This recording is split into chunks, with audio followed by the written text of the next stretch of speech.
लिखना है कि ये लाइंस आर कंसिस्टेंट और इनकंसिस्टेंट। देखो कंसिस्टेंट दो कंडीशन में होते हैं, एक तो यूनिक सॉल्यूशन होता है यानी A1/A2 not is equal to B1/B2, और एक कंसिस्टेंस होता है मेनी सॉल्यूशंस में। Lines are overlapping many solution, infinitely many solution.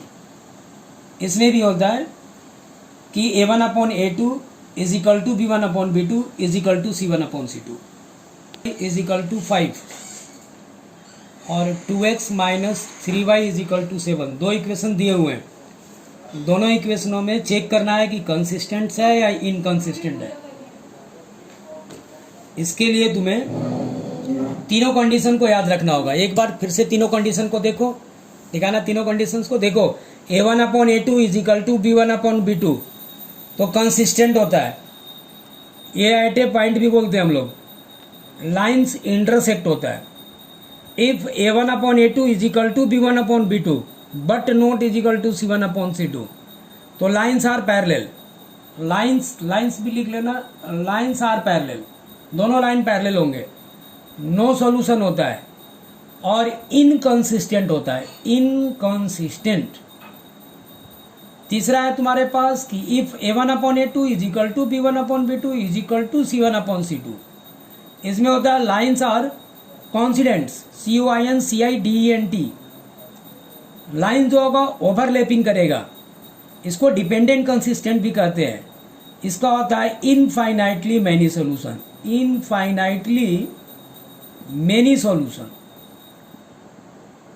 ये भी लिख सकते हैं इनफाइनाइटली मैनी सॉल्यूशन।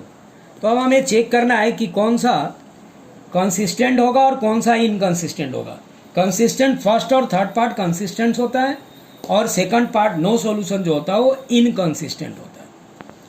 लिख दिए, इसको कंपेयर कर लो। A1x plus B1y plus C2 is equal to 0। दूसरा होगा A2x plus B2y plus C2 is equal to 0। निकालो A1/A2 तो 3/2, B1/B2 माइनस 2/3 और C1/C2 आपका आएगा -5/-7। तो आप निकालेंगे तो देख रहे हैं हम कि A1/A2 जो है और not is equal to B1/B2 है, तो दैट इज ए -2/3, सॉरी अबे B1/B2 लिख दो, B1/B2। So it is a consistent. आपको दो ही चीज बताना है कि अगर A1/A2 is equal to B1 not B1/B2 हो तो इट इज ए कंसिस्टेंट होगा, ये कंसिस्टेंट हो जाएगा। देख लो फोर्थ पार्ट देखते हैं, चलो हम लोग फोर्थ पार्ट में 5x minus 3y is equal to 11 और दूसरा है तुम्हारे पास, दूसरा पार्ट है इसका, दूसरा इक्वेशन से इसका -10x plus 6y is equal to -22। इसको फिर से इंडिकेट करो। A1x plus B1y plus C1 is equal to 0। ये हो जाएगा A2x plus B2y plus C2 is equal to 0। निकालो A1/A2 इज इक्वल टू 5/10, वो भी माइनस का, तो दैट इज ए -1/2। दूसरा निकालो B1/B2, B1/B2 निकालोगे तो आपका आएगा -3/6, दैट इज ए 1/2, ये भी माइनस का। तीसरा निकालो C1/C2 निकालो, C1/C2 है 11, माइनस इधर हो जाएगा आएगा तो, और ये माइनस इधर है प्लस हो जाएगा 11/22, तो ये भी आया -1/20। इसका मीनिंग ये है कि A1/A2 is equal to B1/B2 is equal to C1/C2।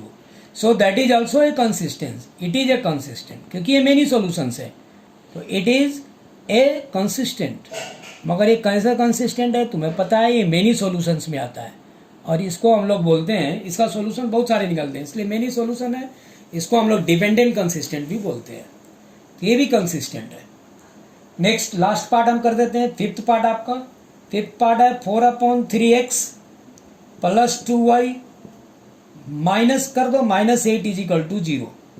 Imply that a1x plus b1y plus c1 is equal to 0। दूसरा है तुम्हारे पास 2x प्लस 3y माइनस 12 कर दो, इधर लान करके माइनस कर दो, minus 12 is equal to 0। So that is a2x b2y plus c2 is equal to 0। इसका भी निकालो a1 upon a2 that means 4/3 upon 2, so that is 2/3। ऐसे निकालो b1 upon b2, b1 upon b2 निकालोगे तो ये भी आया 2/3। फिर आप निकालो c1 अपॉन c2 तो ये आया -8 अपॉन -12, 4 2 जा 8, 4 3 जा, तो ये भी आया 2/3। इसका मीनिंग ये है कि a1 upon a2 is equal to b1 upon b2 is equal to c1 upon c2। So it is consistent, ये भी कंसिस्टेंट आ गया। इसका मीनिंग है कि ये भी कंसिस्टेंट है।